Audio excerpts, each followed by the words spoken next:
Problem 5.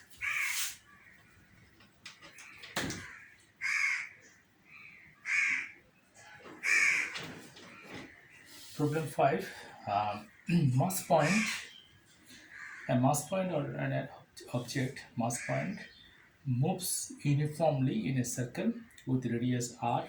R is given 3.2 meter. R is given radius 3.2 meter. R, the radius r. When a body moves in a circle, then this circle has a radius, and this is that radius equal to 3.2 meter. Angular velocity omega is given 4.3 rad per second. Angular velocity 4.3 rad per second. 4.3 rad per second. Calculate the period, frequency and centripetal acceleration of this movement. Okay, time period t. We know omega equal to theta by t. When you put theta equal to 2 pi radian, that means it completes one complete rotation. One complete rotation means 2 pi radian. Then for one complete oscillation or one complete rotation, the time taken is called time period. This is then time period. T is capital T. Capital T means time period. That means for the time taken for one complete rotation. For one complete rotation, that time is called time period. Theta equal to 2 pi. 2 pi means one complete rotation. One complete rotation means 2 pi radian.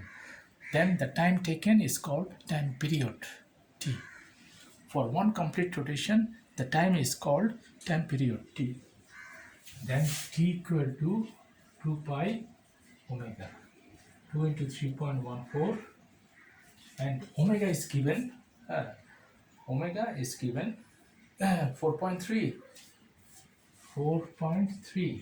Then you will get 1.46 second. 1.46 second. 0.46 second.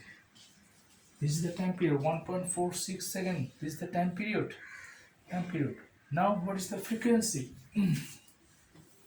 Frequency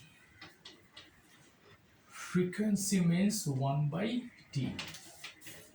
Frequency means 1 by t.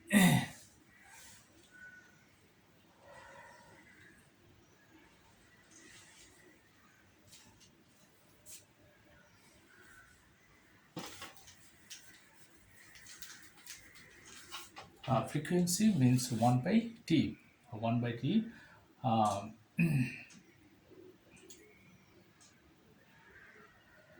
Frequency means the number of rotation in 1 second.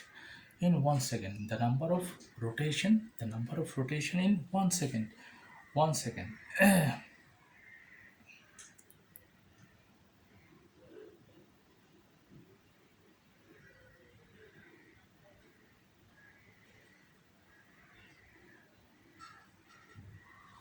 So okay, for t second, the number of rotation is 1 second. For capital T second, T means time period. For T second, capital T second means for time period, period second. T second, the number of rotation is 1 cycle. Then for 1 second, this will be 1 by t cycles. This is called frequency. 1 by t number of cycles. 1 by t number of cycles means frequency. So we can write frequency f equal to 1 by t.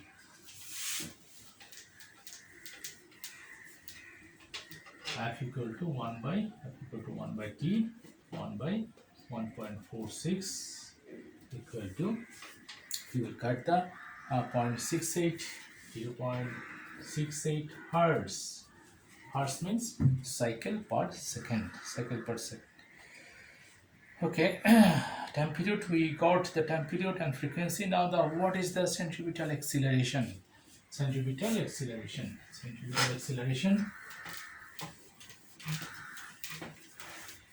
Centripetal acceleration. You know the centripetal force. The centripetal force F equal to mv square by r. mv square by r. This is the centripetal force. This is the equation for centripetal force, mv square by r. You also know that v equal to omega r. V equal to omega r. V is the linear velocity, omega is the angular velocity, r is the radius. V is equal to omega r. Then put these values here. F equal to m v omega r. Omega square r square r. R F equal to m omega square r. And also F equal to m a. Then m, that means a, acceleration, a equal to omega square r.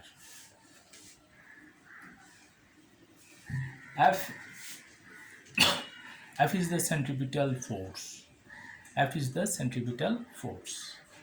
Now you get F equal to m omega square r. But you know F equal to ma. Then A equal to omega square r. A equal to omega square r. A equal to omega square r. This A acceleration, this is centripetal acceleration. This A is centripetal acceleration. Now the radius is given at the question, and omega also given at the question. Just put these values.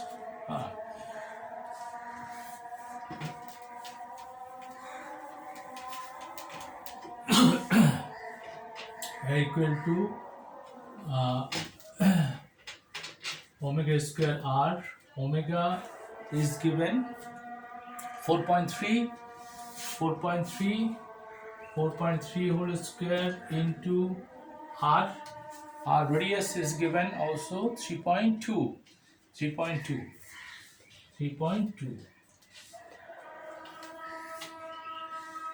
Then you will get 59.17 7 meter per second square. This is the centripetal acceleration. This is problem 5.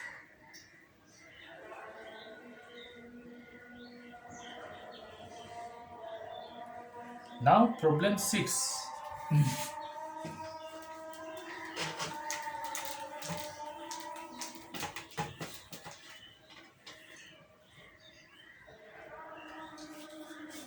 Problem 6.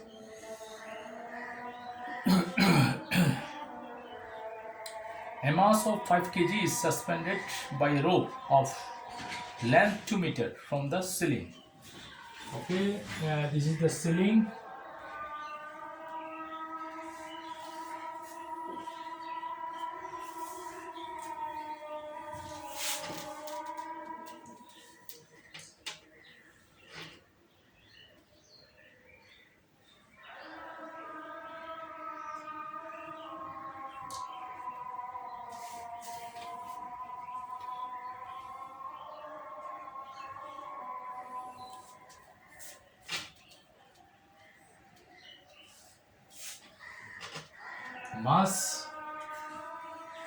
Mass is given 5 kg.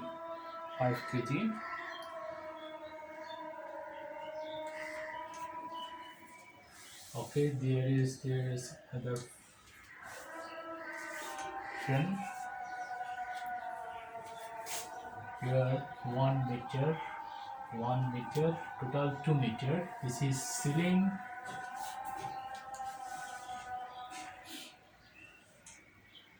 (45 Newton). This is 45 Newton. The force applied, force applied. This is all over this one rope, and at this point, at the middle of the rope, there is another force 45 Newton.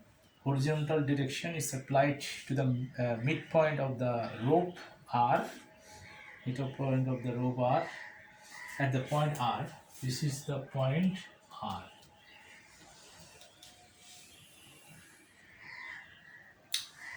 R 5 kg, 5 kg.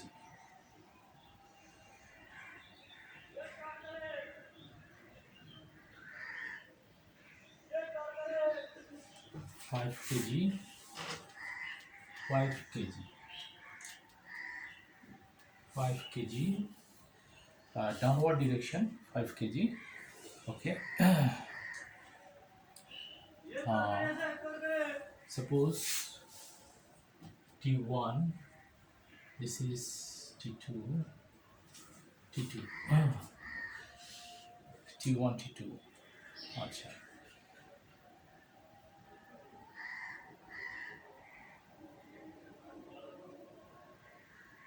Okay. 5 kg. If G, we know W equal to mg.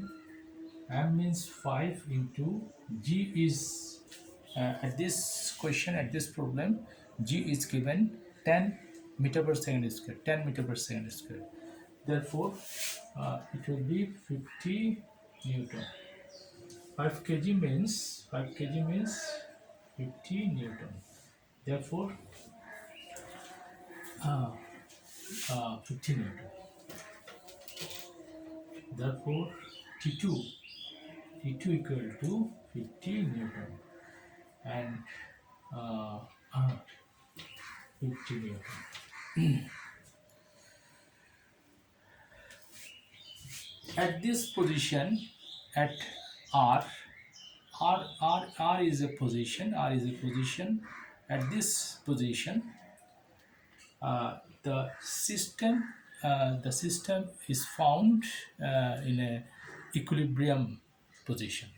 The system is in a equilibrium position. Therefore, the force, the mass is 5 kg. That means the force towards the downward, the downward force T2, is 50 Newton. There is another force 45 Newton. This is horizontal, along to the horizontal direction.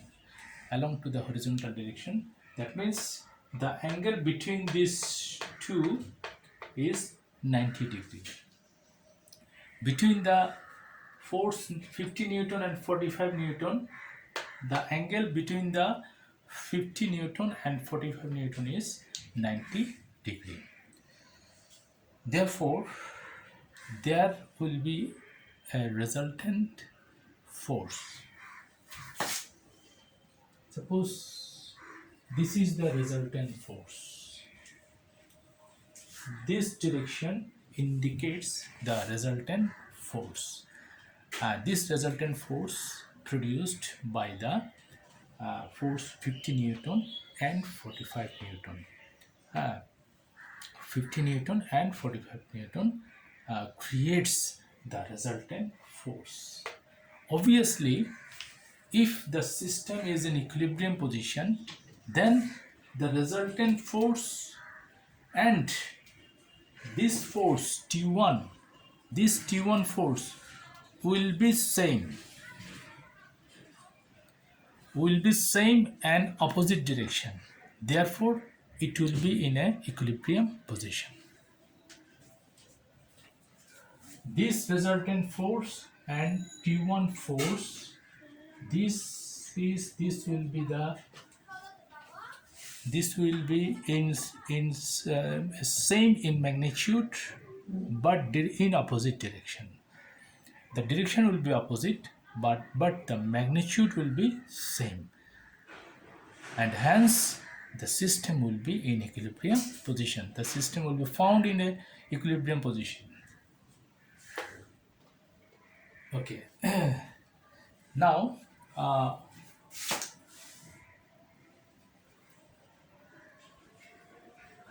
this is an angle theta.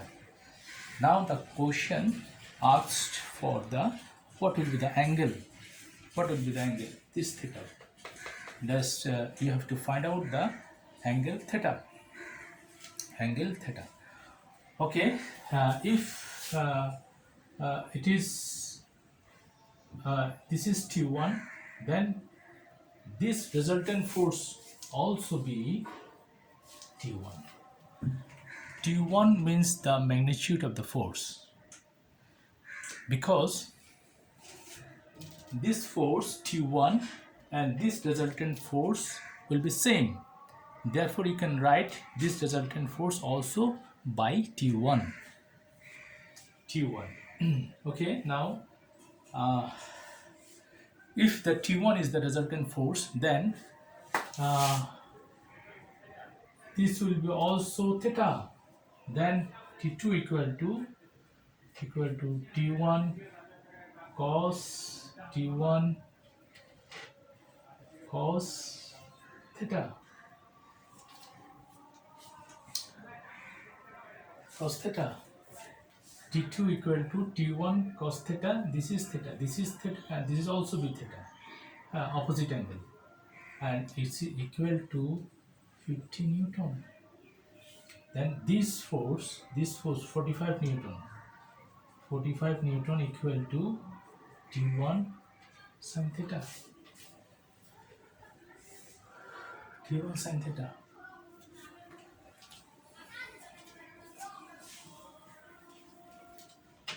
Now, suppose T1 sin theta by T1 cos theta equal to sin theta by 45 Newton and 50 Newton. 50 Newton. T1 cancel, then tan theta equal to 45 by 50. Theta will be, then theta will be 42 degree. Then theta will be 42 degree. 42 degree.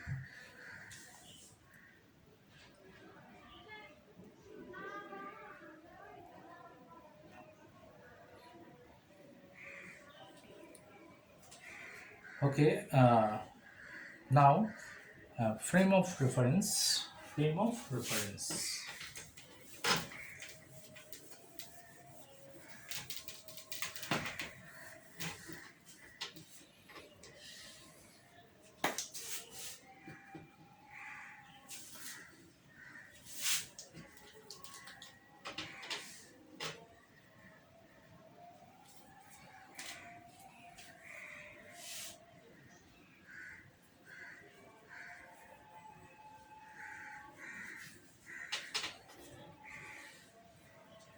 Frame of reference. Frame of reference. Frame of reference, actually this is an arbitrary set of axes. One dimensional axis, two dimensional axis, three dimensional axis. There are one dimensional object, there are two dimensional object, there are three dimensional object. Okay, suppose one very thin line. This is line. Suppose this is a line of a thread, a simple small thin thread. This is actually a one-dimensional body. A line is also and that a line means one axis. This is one-dimensional axis, and a thread, a small thread, cotton thread, very thin, massless thread. This is called one-dimensional object. And suppose a place. suppose this is a page,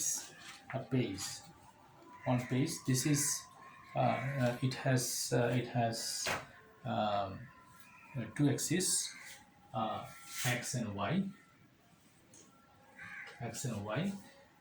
this is two-dimensional axis, or this space uh, we can think this space has two dimension, length and breadth, not height. We can ignore the height. Then this object you may call this object two-dimensional object. And the three-dimensional object, this is a book or a note. It has length, breadth and height. You cannot ignore the height. And this type of three-dimensional, this is three-dimensional object. And suppose this is a three-dimensional object. This is three-dimensional object or three-dimensional axis. Now, to represent the position or to represent the body, you can choose one-dimensional axis, two-dimensional axis, three-dimensional axis.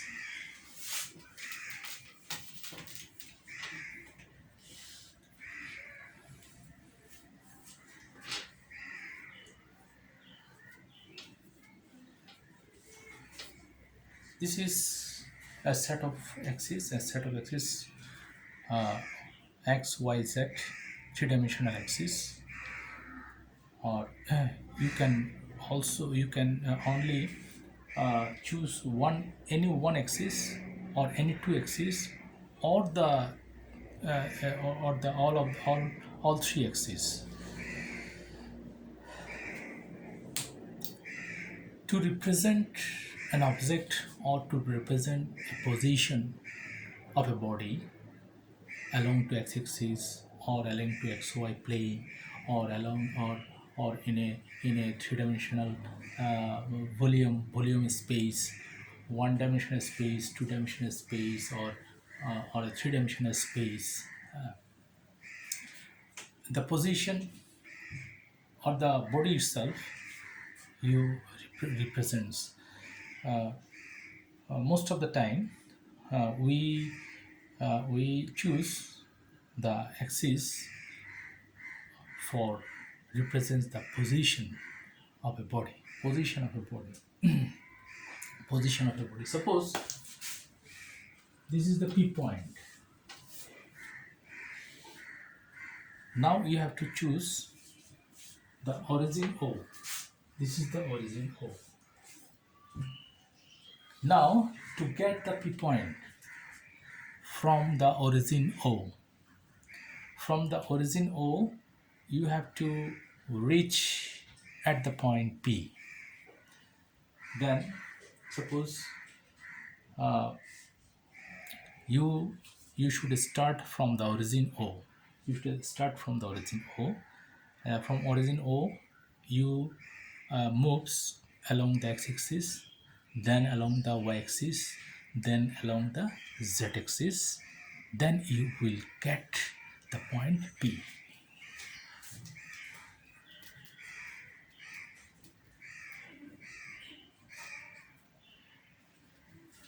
Suppose along the x-axis you moves 10 meters. Then along the y-axis or parallel to y-axis you moves 5 meters. And then along to z-axis or parallel to the z-axis you moved 8 meters. Then you will touch the point P. So x, y, z are 10, 5 and 8. These are the coordinate of point P. If P is in a one-dimensional axis, suppose this is P, then only x. If this is xy plane, P, then X and Y. If P at any of the axes, on the axis, this is P on the x-axis, then you can represent the P by only one axis. So the coordinate is only one x. If the point P is in a plane, xy plane, then the coordinates will be x and y. If the P is in a volume, then it needs to represent the P by x, y, z,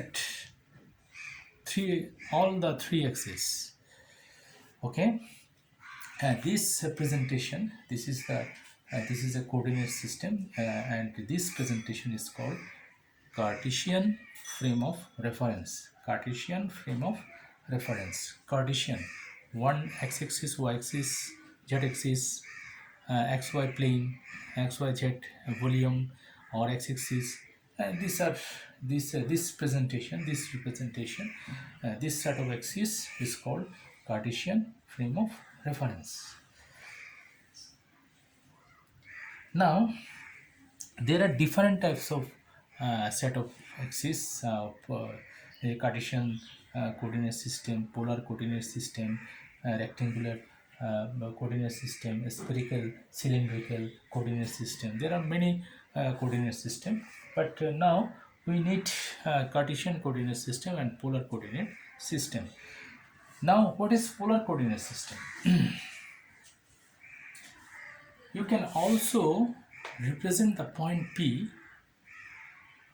by a straight line and the angle of the straight line from the surface. Suppose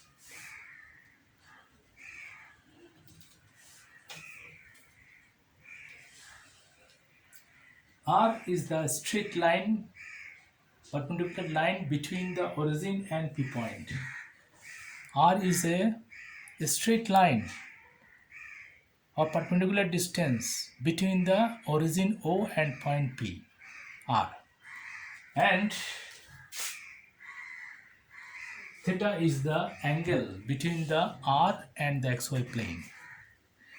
So,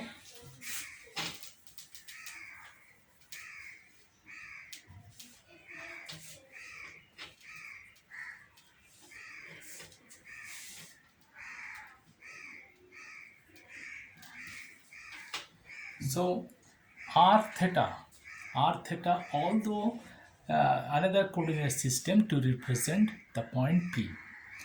Here, r is the radius, r is the radial distance or perpendicular distance or straight line distance, radial distance, and theta is the angle of the radius and from the base xy plane. Then the coordinates of P will be r and theta. This is called polar coordinate system. Polar coordinate system. Okay. Now,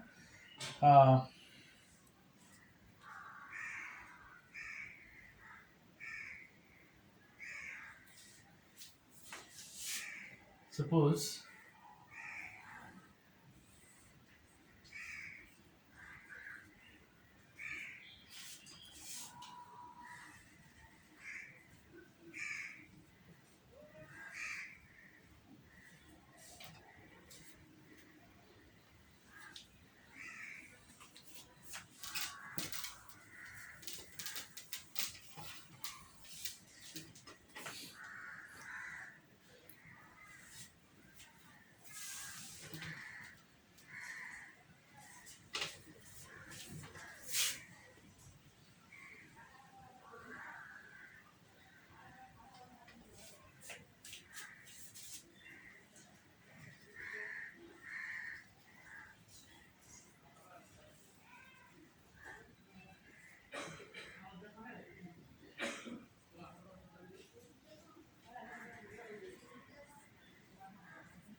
So P, you can represent the P by xy, xy. This is x and this is y. P is xy, and also you can represent the point P by r and theta, simultaneously. What is x?